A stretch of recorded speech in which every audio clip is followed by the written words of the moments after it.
lang, sir. May panawagan po ang PHIVOLCS kaninang umaga sa local government units na seryosohin po yung pag-inspeksyon sa mga residential houses, not just buildings and other establishments. Would you issue a directive po sa DILG na gawin po itong at least regular inspection sa mga residential houses sa kanilang areas? There's no need. There is already an existing procedure for that. Ang problema, hindi masyadong nagagawa.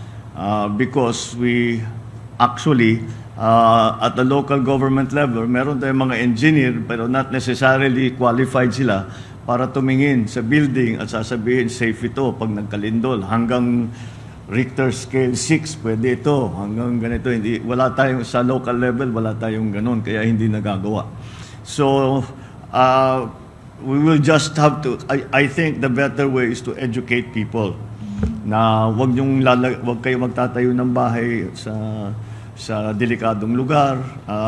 Make sure that maayos yung mga materials na ginagamit at maging matibay para pag sakali mang magkalindol o magkabagyo ay hindi naman kayo mabiktima.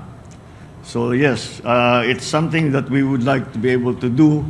We have yet to have the capability to do it extensively. Sa urban areas nagagawa, pero sa rural areas hindi gano'n. Thank you, sir.